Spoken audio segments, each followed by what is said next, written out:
There was a mug of coffee in the microwave I didn't remember making. It was lukewarm, black, and sitting there like a forgotten truth. I didn't take it out. Just stood there in the kitchen with the door open, microwave light flickering like a warning, and I stared at it like it had answers. That morning, she told me I left the laundry in the washer again. She said it flat, like reciting a grocery list. But I hadn't done laundry in over a week. I knew that. I always knew that.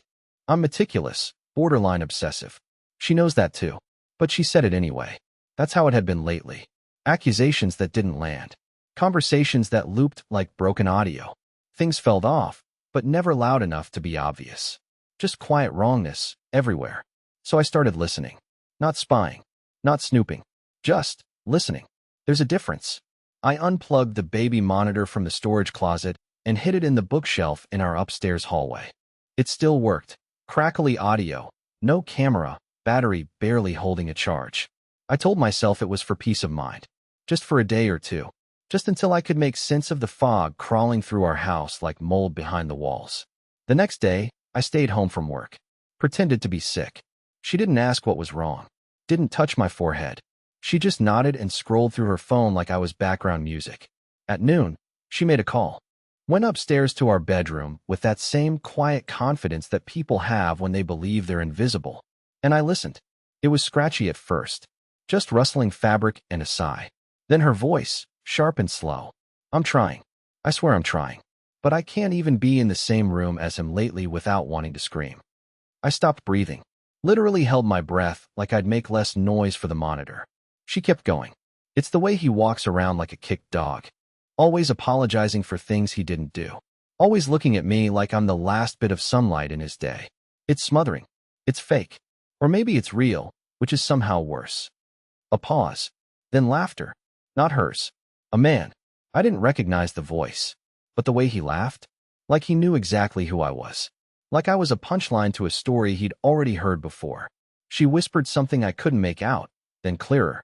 No. He won't leave. That's the thing. He's loyal. Like a stray. And if he found out? God, I don't know. He'd probably cry and make me dinner. Another laugh. Hers this time. They kept talking. I stopped listening. I walked into the garage and sat in the driver's seat of my car. Not to leave. Just to be somewhere that didn't smell like her shampoo. I watched dust move through the sunbeam across the dashboard and thought about the coffee in the microwave. The mug was hers. But I'd poured it. Which means, on some level, I knew. I just didn't want to. That night, I didn't confront her. I made dinner like I always do. She didn't eat much. Said she was tired. Went to bed early. She never noticed that I had unplugged the baby monitor and taken it with me. She never noticed anything. But what happened the next morning changed everything. Her reaction wasn't fear. It wasn't guilt. It was something far worse. The next morning, I stared at her across the breakfast table and wondered if she could feel it, the knowing. My face probably gave it away. I've never been good at hiding anything. That's always been Delaney's strength. Her silences are polished. Mine are jagged. She chewed her toast with perfect disinterest, her eyes scrolling through emails on her phone like nothing in her world had changed. Meanwhile, I was trying not to lose my grip on the coffee mug because my hands wouldn't stop shaking. I didn't sleep the night before. I kept rewinding that conversation in my head like a broken voicemail. He's loyal. Like a stray. Over and over until the words stopped making sense. There's this thing about betrayal. It doesn't hit all at once. It seeps in. It poisons slowly. At first, I felt like I was overreacting. Maybe I misheard. Maybe she meant something else. But then I remembered the way her voice dropped into that low, private register. The one she never used with me anymore. That tone was the smoking gun. At 9:12 a.m., she left for her client meeting. I waited 5 minutes after the front door closed before I bolted upstairs and opened her closet. I don't know what I expected to find. A confession written in lipstick? A photo album labeled Secret Affair? No. What I found was worse. There was a second phone tucked behind her stack of scarves. Burnt orange case. Scratched screen. No password. The first thing I saw was a thread labeled Everett Blackheart. The texts were endless. Messages that didn't even try to hide what they were. Pictures, too. Some I wish I could unsee. Some that burned into my brain like acid. And not just of her, but of our house. Our bed. Him in our driveway. Him holding the ugly ceramic mug she always said she hated. Turns out she didn't hate it. She gave it to him. There was one message that made something deep inside me go completely still. It was from 3 days ago. He made dinner again. Roasted chicken with lemon. Said he remembered I liked it from our honeymoon. I wanted to scream. I think I hate him more when he's nice. That was the night I stayed up late to marinate the damn chicken. I looked up a recipe. I even grated fresh lemon zest. I thought it would make her smile. I sat on the edge of the bed with that phone in my hand, trying to decide whether I should throw it out the window or hurl myself after it. But here's where things got strange. I didn't cry. I didn't scream. I didn't even feel rage. What I felt was clarity. Like something sharp and clean had finally sliced through the fog. And that scared me more than anything else. Because I knew, in that moment, I wasn't going to fight for her. I wasn't going to beg or confront or ask why. I was going to leave. And not in some dramatic movie scene kind of way. No bags. No yelling. No slammed doors. Just gone. I took the rest of the day off work. Texted my boss, lied about car trouble, and started planning. By 2 p.m., I had packed one duffel bag, my journal, a small stash of cash from my desk drawer, and the baby monitor. At 2:17, I stood in the hallway looking at the framed photo of us in Vermont, the one where I was squinting from the sun and she had her hand on my chest like she still meant it. At 2:18, I opened the door to leave. And that's when I saw her, Delaney, standing on the front porch with Everett. He had his hand on her lower back. She was laughing, full volume, head tilted back laughing. The kind I hadn't heard in our house in years. Then she saw me through the glass. And her expression didn't change. She didn't look shocked. She didn't look guilty. She smiled. Like it was funny. Like I was a punchline she'd just delivered. I stepped back, slowly, one foot behind the other, my heart pounding in my ears. She reached for the door handle. And I knew in that instant, I had to disappear before she could say anything. Because whatever she had to say wasn't an apology. It was a victory lap. I didn't slam the door. I didn't even close it all the way. Just stepped back into the hallway, heart racing like I'd just been caught stealing from my own life, and drifted to the garage barefoot. The tiles were cold. I hadn't planned for this part. Not for the moment when her betrayal would have a face, standing right there beside her like some victory she wore on her arm. I'd imagined anger, tears, panic, maybe. Not that smile. You know the kind of smile you give someone when they don't matter anymore? The small, polite kind. That's the one she gave me. As if I was a neighbor whose dog kept pooping in her yard. That was the exact energy, mild inconvenience. And it shattered something in me I didn't even know was holding me together. I got into the car. Didn't even check if I had my wallet. I just turned the key and reversed out, watching them in the rearview mirror like a scene from a movie I didn't want to star in anymore. She didn't chase me. She didn't call my name. Everett didn't look surprised. That told me everything. This wasn't new. This wasn't a secret anymore. I'd crossed into the part of the story where I didn't even matter enough to lie to. I drove without GPS, took random turns like I was dodging something invisible. I ended up 3 towns over in the parking lot of a public library we used to visit before everything got weird. It was closed for renovations, of course. Just my luck. But the back lot was empty and quiet, and for some reason, it felt like the safest place in the world at that moment. I sat there with the engine off and my duffel bag in the passenger seat, and I just waited. At some point, the silence became unbearable. I took out my phone, stared at her contact name, Lainey Sunflower. Still saved with the little sunflower. Still holding on to a version of her that died a long time ago. I didn't text. I didn't block. I just stared. Then I opened a blank note on my phone and typed something that even now I can't fully explain. She wins. I don't know why I wrote that. Maybe because it felt true. Maybe because everything I did, every good intention, every compromise, every night I went to bed wondering how to make her smile again, meant nothing in the end. And maybe, just maybe, I'd made it too easy for her to stop trying. You can't convince someone to love you back with loyalty. Turns out that only makes you predictable, replaceable.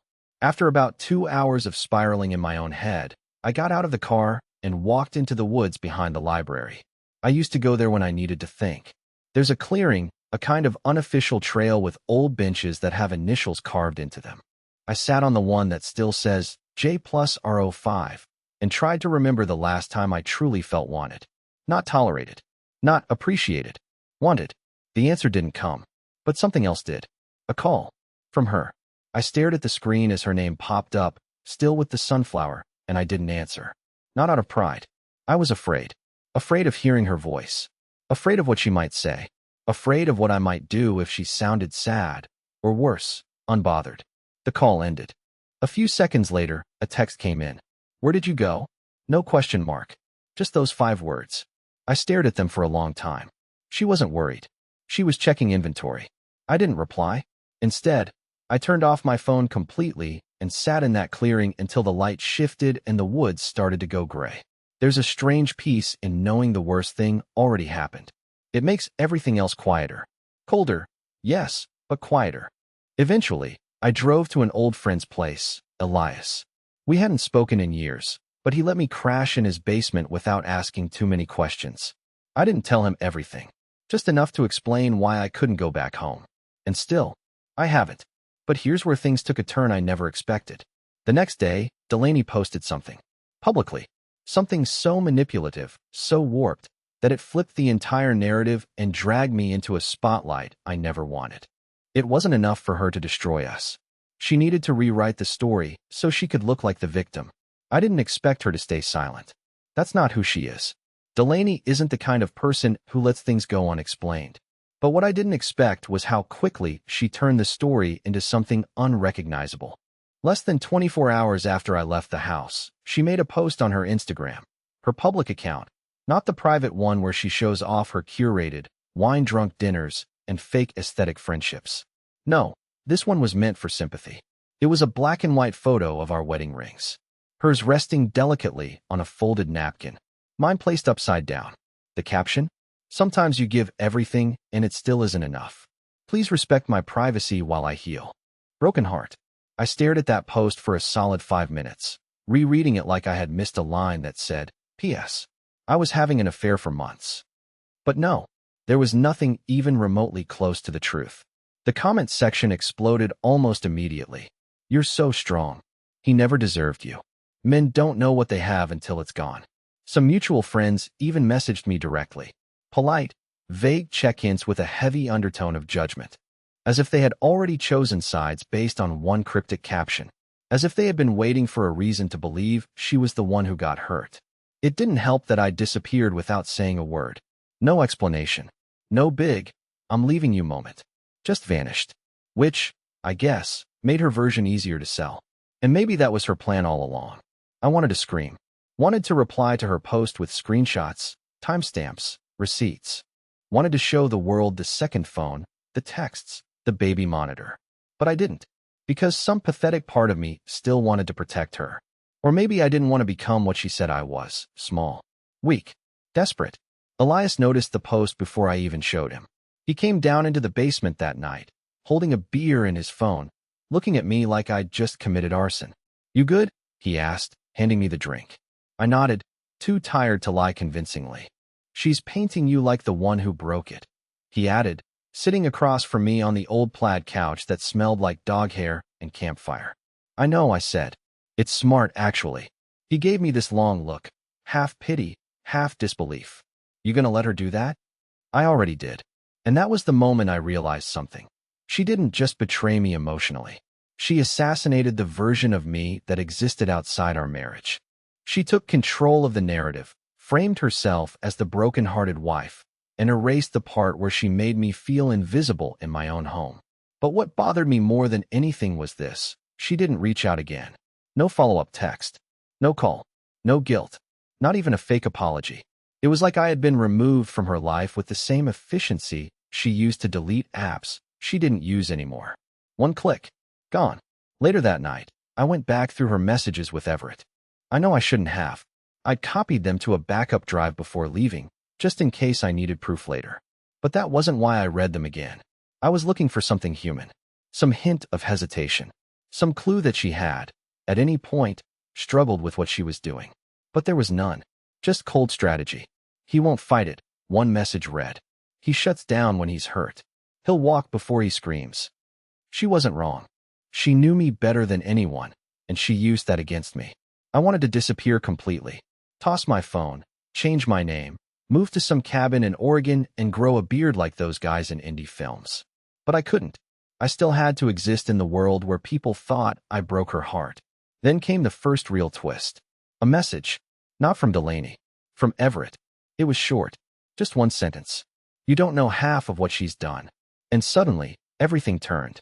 Because the man I thought replaced me might have been played too. I read Everett's message 3 times before I realized I was holding my breath. You don't know half of what she's done. That's all it said. No hello, no explanation, no follow-up. Just that one line, like a warning whispered through a cracked door. I didn't reply at first.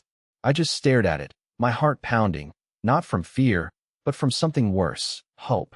It was pathetic, I know, but some part of me wanted to believe that maybe Delaney hadn't chosen him after all. That maybe she'd burned everything, including him. I waited 2 hours before I finally typed back. Then tell me. The response didn't come for another day. That was the longest 24 hours of my life. I didn't go to work. I barely ate. I just sat in Elias's basement, refreshing my inbox every 5 minutes, replaying every memory of my marriage with new filters. Everything felt different now, like my brain had been handed a new lens and told to rewatch my life through it. The nights she claimed she was working late, but came home with her hair wet. The times she'd pick fights over nothing just to storm out and be gone for hours. The one trip she took, with friends, to Arizona that I now knew Everett had gone on too. I kept thinking, what does he mean I don't know the half? Isn't cheating already the worst part? But I was wrong. So wrong. When Everett finally messaged again, it wasn't a text. It was a voice memo. A scratchy, 2-minute recording that he probably made while pacing his car. He didn't sound angry. He sounded broken. I thought she loved me. His voice started low and tight. She told me you were cold, controlling, that you made her feel unsafe. She showed me texts you supposedly sent, manipulative, clingy crap that made you look unhinged. I believed her. I thought I was saving her from something. He stopped for a second, then laughed, bitter and hollow. But then I caught her doing it again. Same script, different guy. And this time, she slipped. Left her phone on the counter, didn't realize the texts were open. His name was Leo. She'd been talking to him for a month. Said the same things about me that she said about you. My hands were shaking. I pressed the phone to my ear and replayed it 3 times. She plays long games, man. She makes you think you're the only one. Tells you she's broken and you're the first person to really understand her. And by the time you realize she's lying, you're too deep. You've defended her.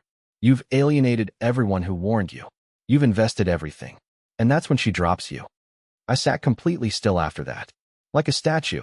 Not out of shock, but because everything suddenly made too much sense. The way Delaney always controlled the narrative. Her perfect timing. How every confrontation would mysteriously become about my tone or my flaws until I ended up apologizing for bleeding while she held the knife. It wasn't just cheating. It was a pattern. It was a performance. Everett sent screenshots. Dozens of them.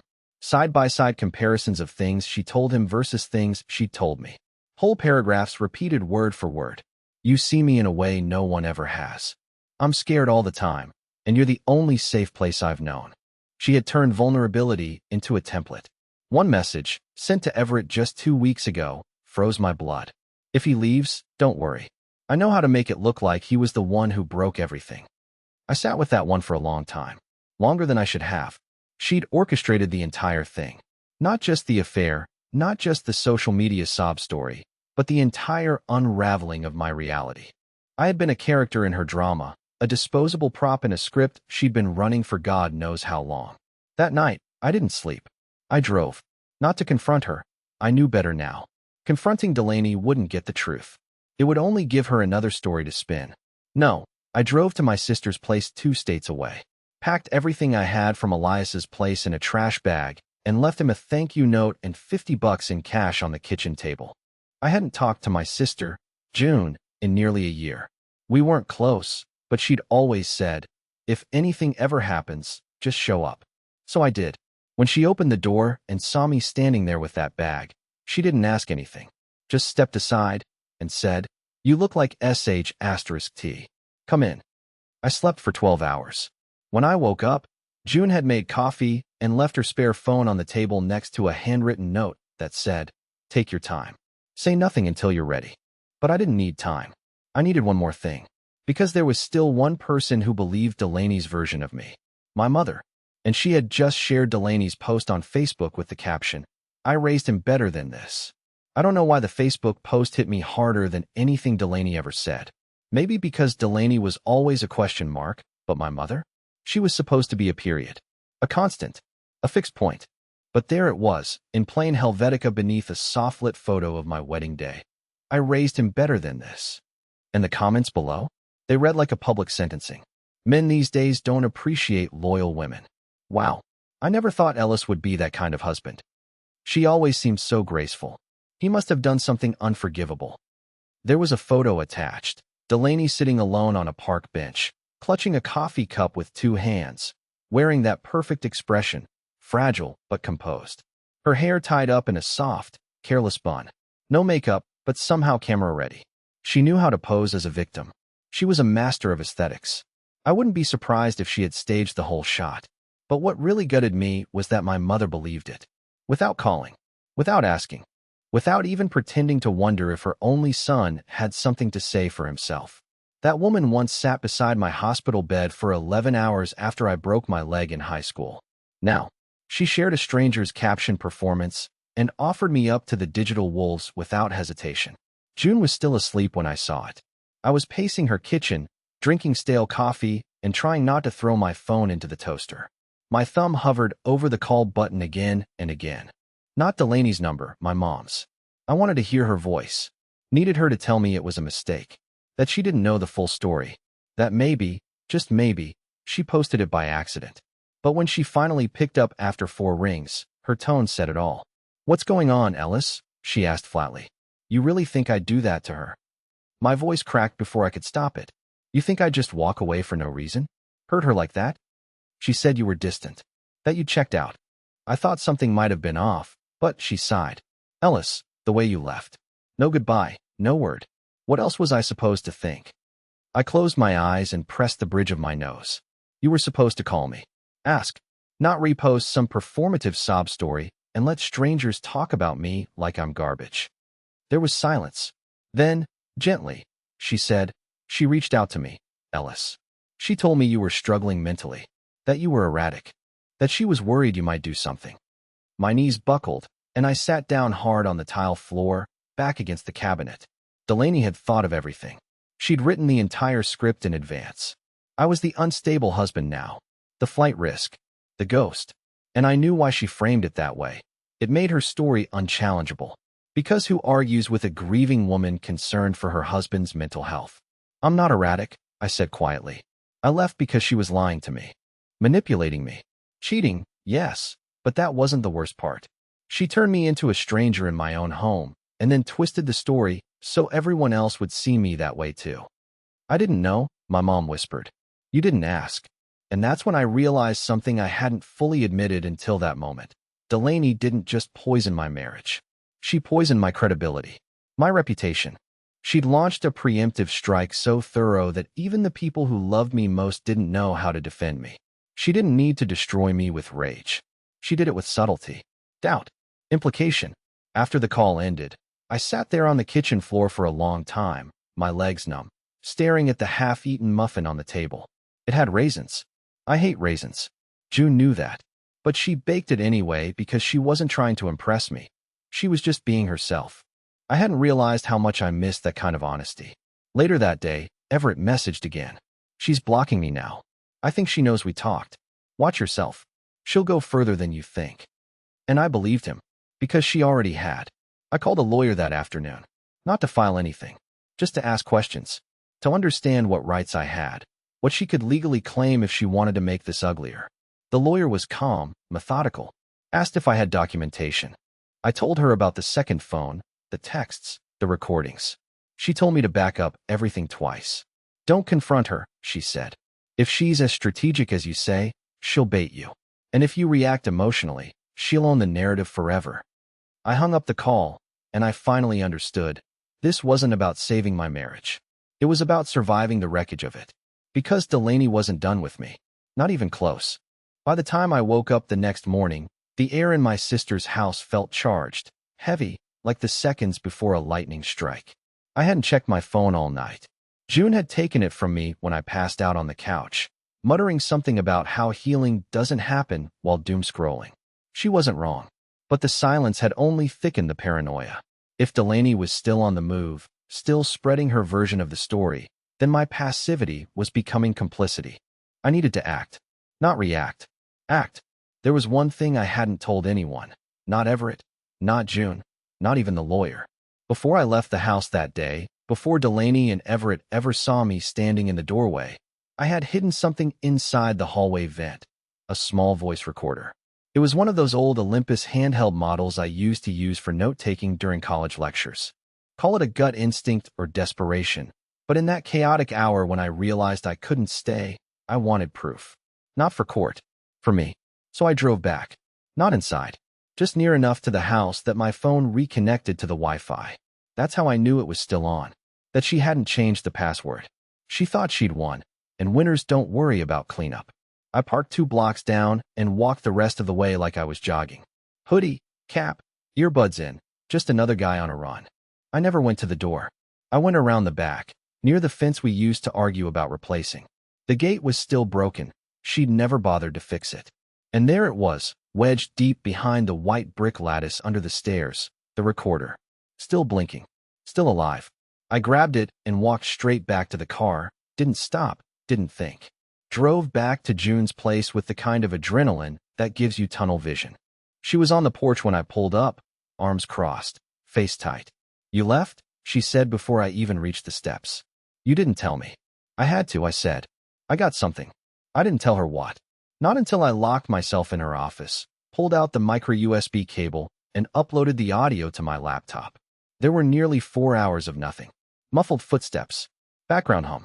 The sound of the door opening and closing. A few phone calls, none interesting. And then, there was her voice. Delaney. She was on the phone with someone. I couldn't tell who, but the casual cruelty in her voice was unmistakable. "No, he won't come back. He doesn't have it in him. He's weak. Always was. He doesn't even know." I read his journal. That thing is tragic. Like, full-blown middle school poetry energy. I froze. I'd hidden that journal in the attic behind insulation.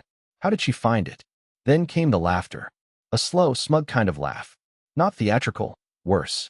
Pitying. I almost feel bad for him, honestly. He's the kind of guy who thinks loyalty is a personality trait.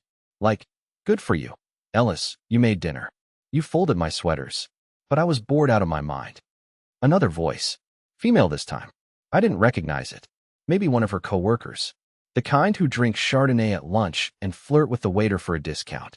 "But you said he was starting to catch on," the other voice said. Delaney responded, "Yeah, that's why I spun the mental health thing. If he tries to tell people what I did, they'll think he's unstable. You know how easy it is to discredit a guy like that?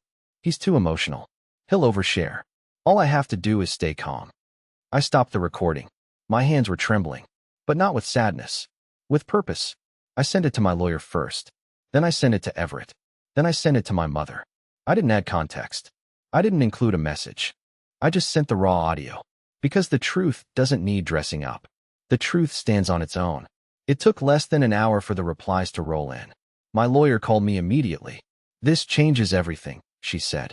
"If she tries to claim instability or emotional abandonment, this crushes her credibility.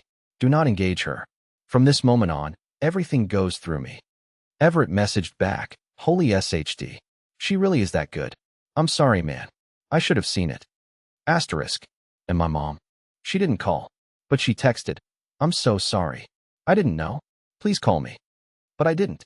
Not yet. Because there was one last thing I had to do. A final move. Not for revenge. Not even for justice. But to reclaim who I was, before she rewrote me out of my own life. 3 days after I sent the recording out, Delaney's post disappeared. No apology. No explanation. Just gone. Her curated narrative, deleted, scrubbed from the internet like it never existed. Comments disabled. Mutual friends went quiet. Even the ones who'd been all over her side just a week earlier suddenly found something better to do. I didn't celebrate. I didn't post a counterattack. I didn't even respond to the people who started crawling back into my inbox saying things like, "I knew something felt off." Because if you knew, you would have asked me. And you didn't. You just clicked share and moved on with your day. But not everyone disappeared. My mom showed up at June's door with a bag of groceries and puffy eyes. She hugged me like I was 17 again and had just crashed the family car. "I was wrong," she said quietly. I didn't see her clearly. I see her now. We didn't talk about it much more than that. Didn't need to. She helped June make dinner that night. We ate together. We laughed, kind of awkwardly, like people relearning how to be family after an earthquake. It wasn't perfect, but it was real. And for the first time in a long time, I didn't feel like I had to perform to be accepted. I could just be. A week later, Everett and I met for coffee. I wasn't sure how it would go. What do you say to the guy who slept with your wife and then helped you take her mask off? But he showed up looking hollowed out, shoulders slumped like he'd been carrying more than just guilt. I know I'm the last person you want to see, he started. You're not, I said. And I meant it. We talked for an hour. Maybe more. He told me about his spiral. How Delaney had fed him the same save me script she gave me. How he stopped talking to his brother over her. How she convinced him to lie to his boss for her. By the end of it, we weren't friends, but we were something else. Witnesses, maybe. Survivors of the same storm. There was a weird kind of peace in that. As for Delaney, she vanished. Not literally, but socially. She stopped posting. Went quiet. Probably moved on to someone new. I stopped checking. Not because I didn't care, but because I didn't need to anymore. The truth was out. And that was enough. I didn't go back to our house. My lawyer handled everything. I let go of the furniture, the dishes, even the photos. I didn't want any of it. I started over. Small. I rented a little apartment on the edge of town, furnished it with secondhand finds, mismatched pillows, and a wobbly kitchen table I ended up loving more than anything I bought with Delaney. Because this one, I picked for me. June helped me repaint the walls. She picked a soft green color I never would have chosen myself, but it grew on me. She even brought over her dog once a week just to liven the place up. And it did. I started going to therapy. I didn't go because I was broken. I went because I finally understood I didn't have to carry this alone. My therapist didn't fix me, but she asked the right questions. And sometimes, that's all it takes to begin. Months passed. Then winter came. Then spring. And slowly, quietly, something inside me shifted. I stopped checking her name online. I stopped rehearsing comebacks in the shower. I stopped wondering if she missed me. Because I didn't miss her. I missed the version of myself I had silenced to keep her comfortable. And I was done being quiet. I started journaling again. Not because I needed to document pain, but because I wanted to hear my own voice. The real one. Not the edited, agreeable version I used to offer everyone else. And you know what I found in those pages? I liked the guy I was becoming. One night in May, I went to a local open mic. I didn't perform. I just watched. Drank a terrible cup of coffee. Listened to strangers spill their stories into a microphone. Somewhere between a poem about grief and a guy doing bad comedy about his ex-wife, I realized something. I wasn't in her story anymore. I was finally in mine. And it was just getting good.